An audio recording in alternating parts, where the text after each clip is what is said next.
Good morning, everyone. Welcome to another amazing topic of conversation. And I have to acknowledge, I love acknowledging my sponsors. So thanks to the Health Channel and the program Ready, Check, Go by Thermo Fisher. I'm here today with Marya Meyer. I hope I pronounced it okay. Almost. Marya Almost. Meyer. Thank you.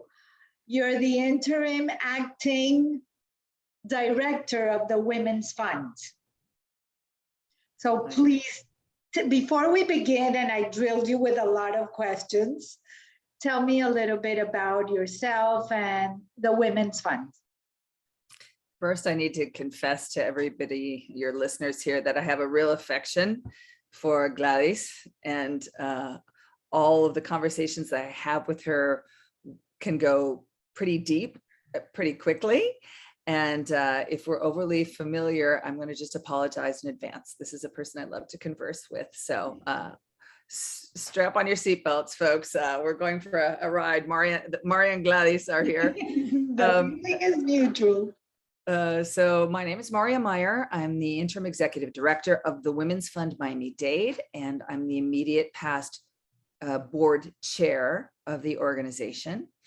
This organization, you might think you don't know it, but once I give you a few clues, if you're from Miami or have been here for any period of time, you are going to recognize your Women's Fund Miami-Dade, which is, again, how I say it. It's really your Women's Fund Miami-Dade because it's not a membership organization. It's a place where all are invited to come and put on their gender lens. And we'll talk about that in a minute. But let me talk about the history of the Women's Fund. We're independent, but there are many other women's funds across the nation. And actually there are international affiliates as well.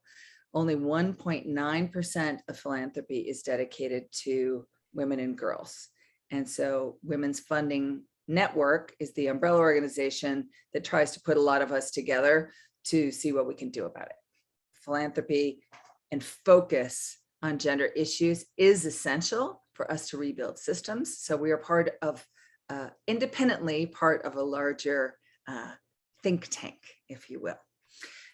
Our Women's Fund here, your Women's Fund in Miami-Dade, was the brainchild of Marilyn Gladstone and 12 other women, a 13-person steering committee put together the Women's Fund. It was a twinkle in their eye in '88. In 92, when Hurricane Andrew hit, they said, okay, we're doing this. And I think legally they got their status in 93, but pretty much 1992 is when they decided to give their first 5 grants to victims of Hurricane Andrew with a gender lens in a way to build back better. So the Women's Fund had 5 $1,000 grants, and they went through an arduous process of seeing where the need was, and they found so much need. So it was difficult, but they found 5 organizations, and with $1,000 each, those organizations did much to alleviate and to rebuild after, or build back better, actually, after Hurricane Andrew. Slow forward, there are many organizations here who got their first ever grants from the Women's Fund. And so Gladys, this is where everybody's going to understand, oh, that was the Women's Fund. So many of us know Lotus House, Lotus Village, which is an international magnet. It's a model for working with women and their families who have been homeless, right?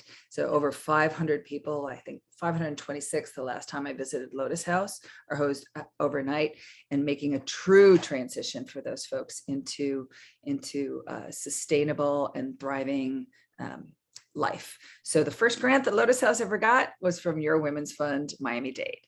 Many of you may know in the Haitian community, FAM. It's an organization that's absolutely pivotal in the Haitian American community, and that got their first, the FAM got their first grant from the Women's Fund, and now it's grown beyond to all immigrant communities, lots of childcare, social services.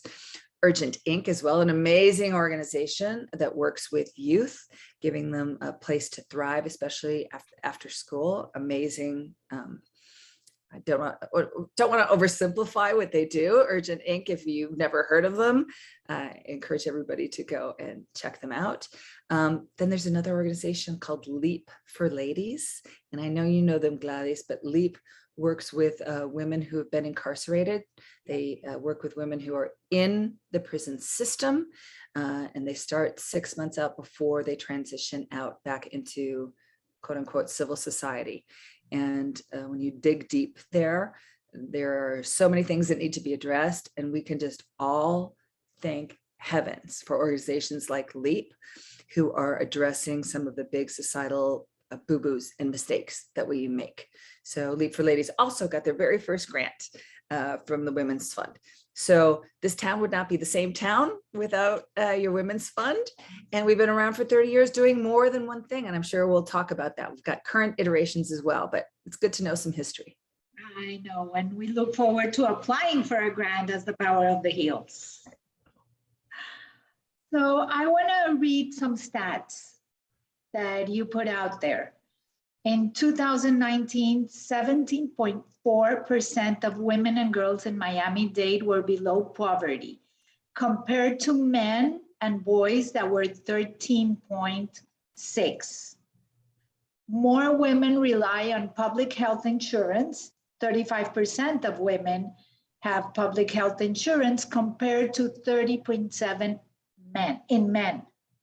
So why is this disparity? And I can go on and on and on. So why are men, like, I don't want to say better off, but they are better off than women, while women have to struggle to get there? Well, we'll talk about it in the big picture, but briefly, it's so important to have the numbers. And this is just the basic data that we have. We need much more to be able to really dig in on what are the inadequacies and inefficacies of our current systems. Why? To make them better, right? Because when we're all thriving, the economies thrive, society thrives, family thrives. So the data that you just shared, we'll talk about the importance of having it, but drilling down into those two specific numbers that you talked about, and I'll take them backwards because that's how I remember them. So we're talking about public health and insurance. Yeah. The way that our current health system is set up, especially, here in Florida with not as much expanded Medicaid, et cetera, we have the majority of folks who have full-time paid engagement with a corporation or a large business entity are under that company's health insurance. Anybody who's working part-time, who's working as a contracted employee, do not benefit from corporate health insurance, and so they have to go to public. So then we look at your first question: why are women being paid so much less? Yeah. A lot of it has to do with the infrastructure and how original systems were built about what we value work for, if it's paid hours or whether it's professions, what different kind of professions, what work is valued, and then what it is to have flexible time and what it is to have unpaid time. Ready for another great stat? Okay. On average, women do 2.5 times more unpaid, unremunerated labor than do their male counterparts. 2.5. 2.5. Childcare, elder care, education. So what does that leave you in the day? Right? Yep. If you're working 2.5 times more of the real bread of life, what really makes life work? Yeah. What is life?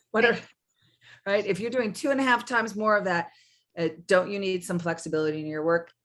Absolutely. And a lot of that flexible work is underrated, underpaid, and also falls outside of those benefits coverages, right? And then there are even more complex things we can talk about.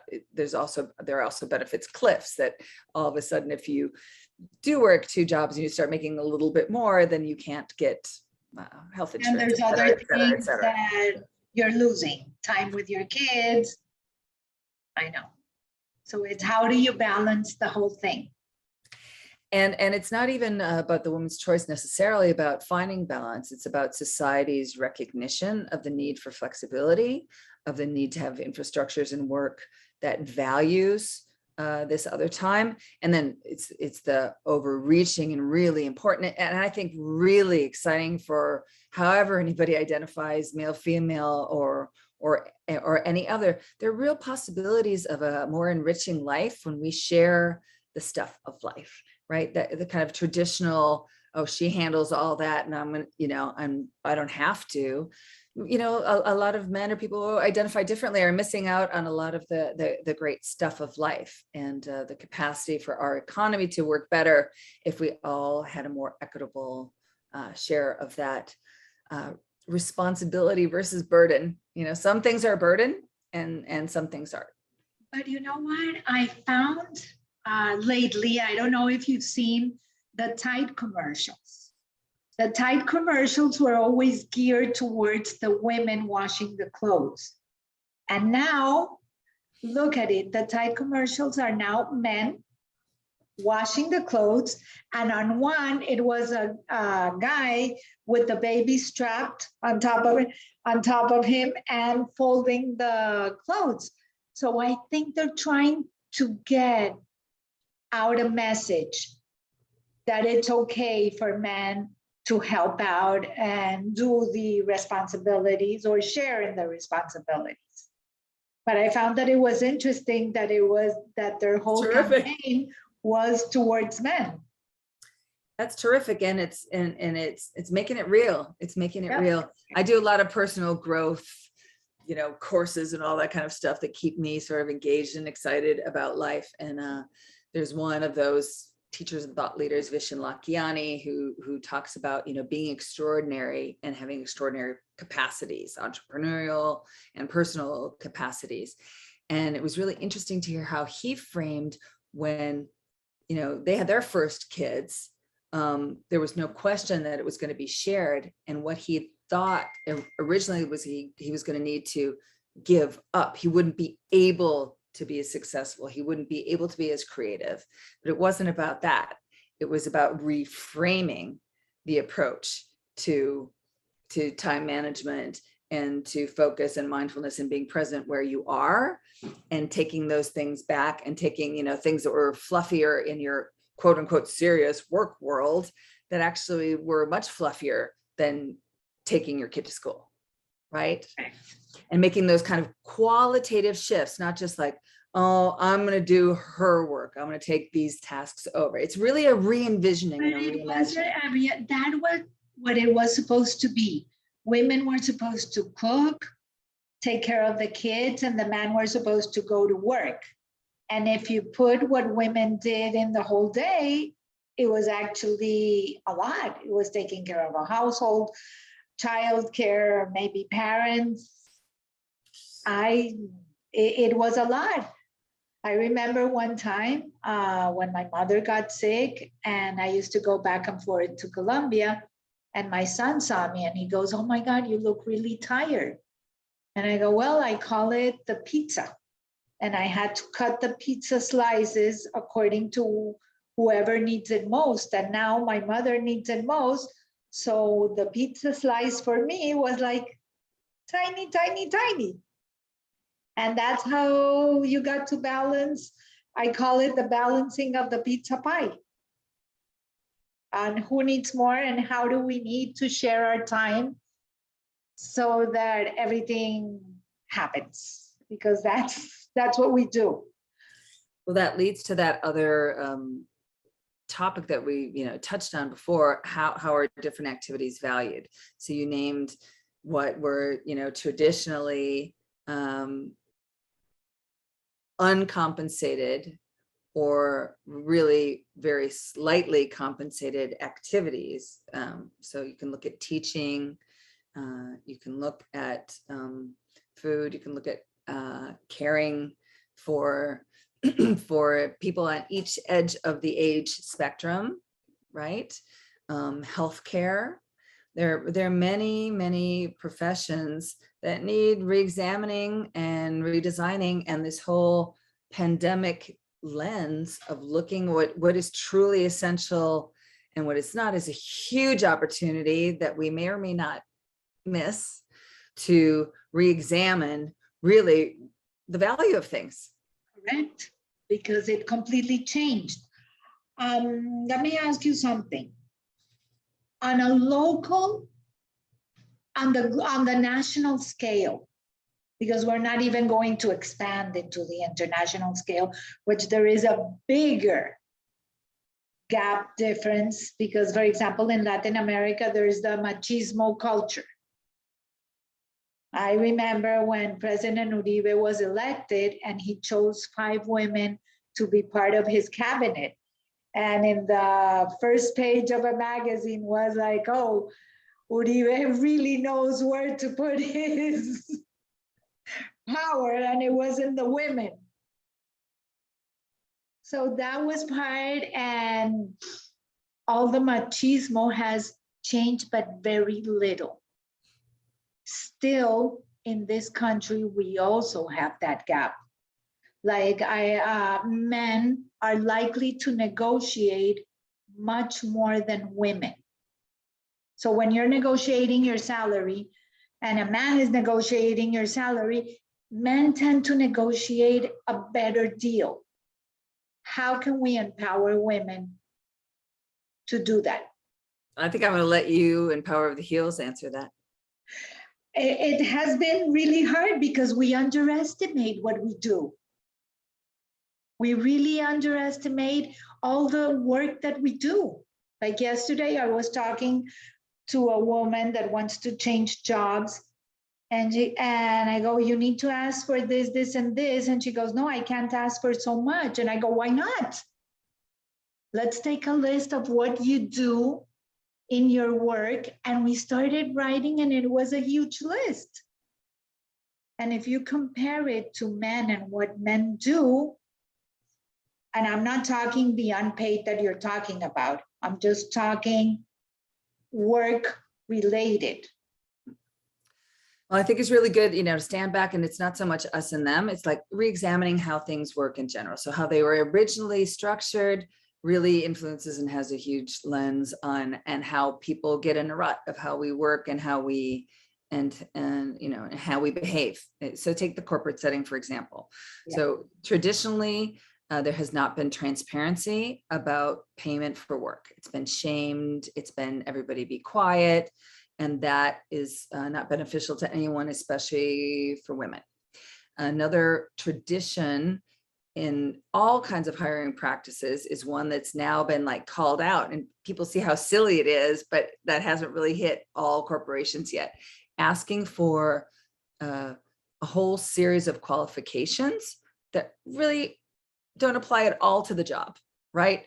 A certain number of years in X level of an organization doing X, as a senior manager in an X, Y, or Z, or this degree or that degree.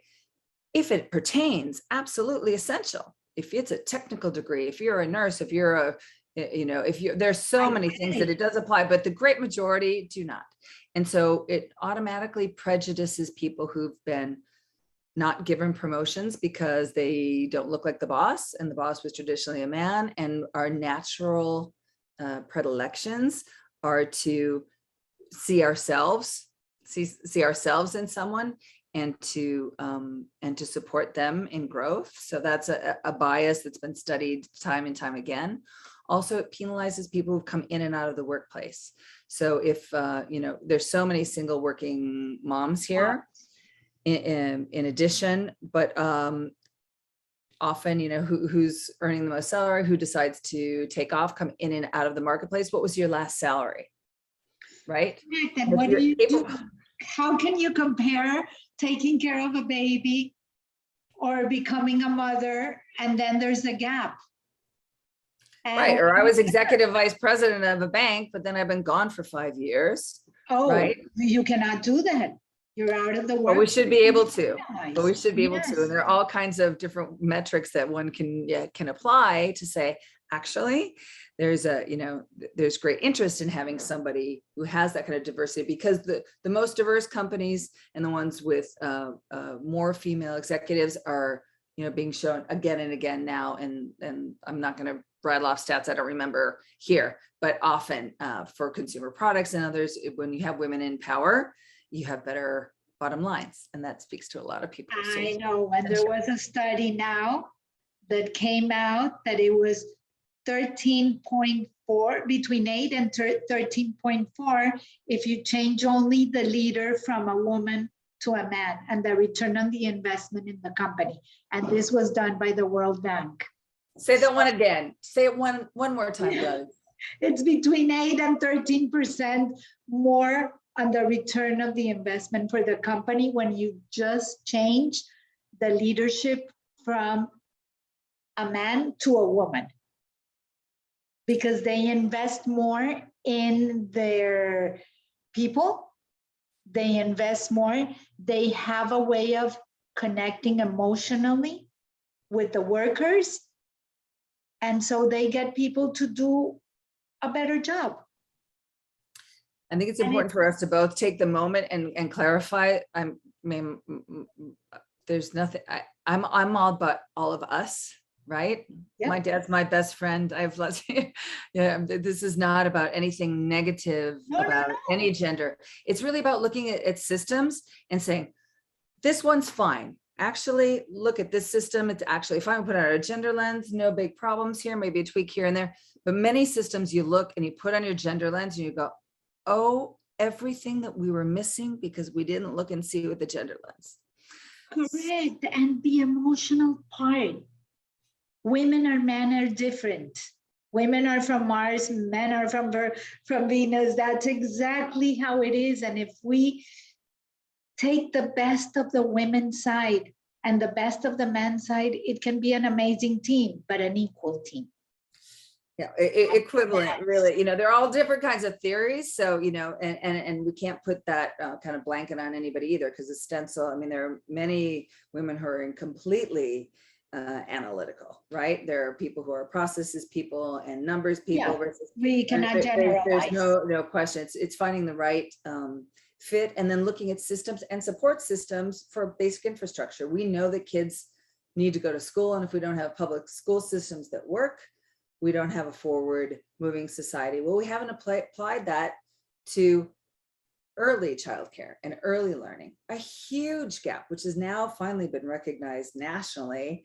And they look at systems in some other European countries, they say, oh my God, it's just so much better. So the Women's Fund, as we've returned now to transformational grant making, which we had stopped giving grants in 2016, and now have just put out our first RFP. So all of you, please, you have until January 15th. I know. Return the RFP. It's on our womensfundmiami.org website. We're really looking at those critical gaps and needs in systems that can be so much better. So much better. And this is really about opportunity. It's not about you can't have something if I don't have it. It's about building systems that make our whole community thrive and thrive well. It's about a helping hand and helping a woman grow. And saying that same thing you just said, but differently, taking away barriers that never should have been there in the first place, because actually, I don't really need more help than anybody else.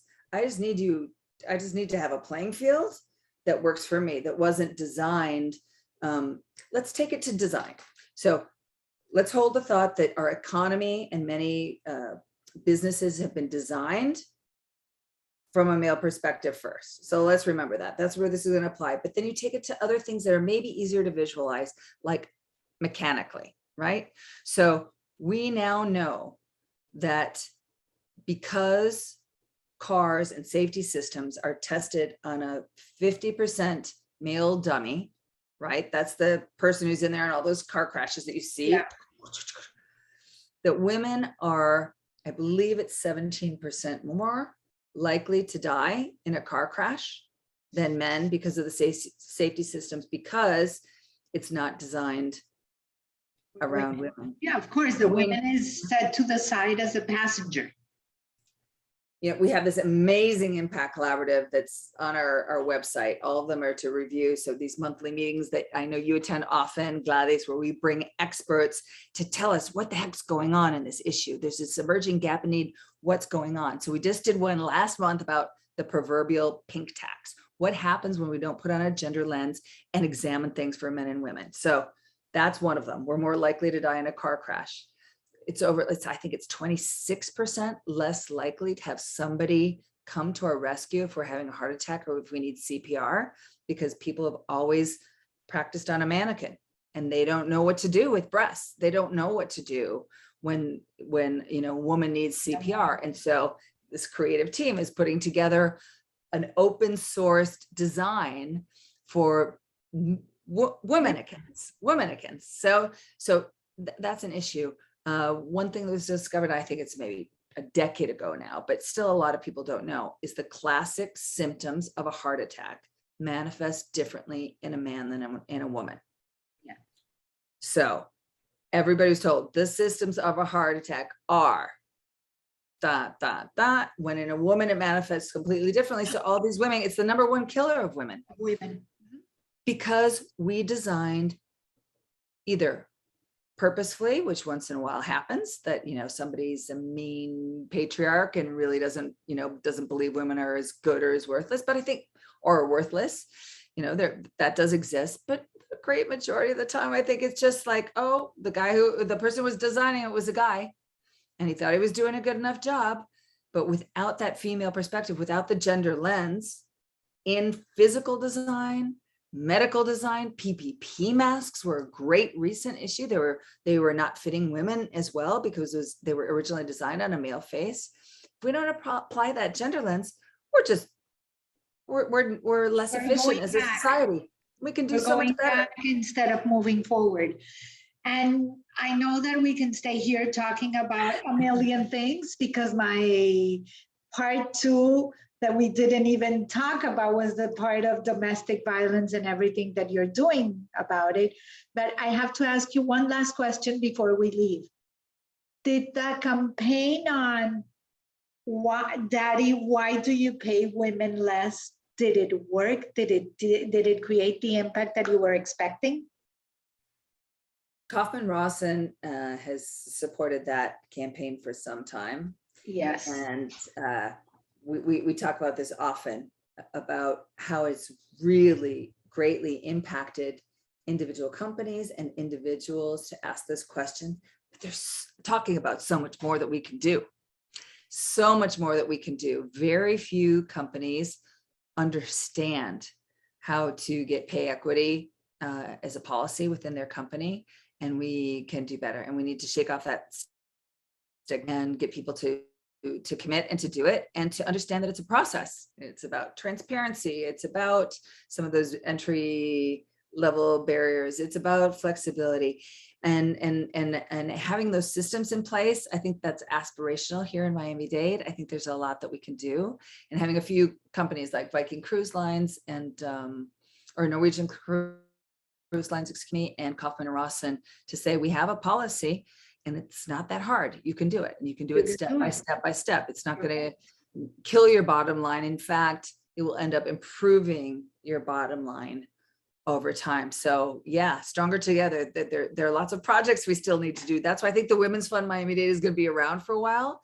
We want to eradicate these problems and design things better and make improvements. Nobody wants to be saying, oh, things are so bad for women and girls. No. Oh, look at that got better. That got better. Look at how we're all thriving now.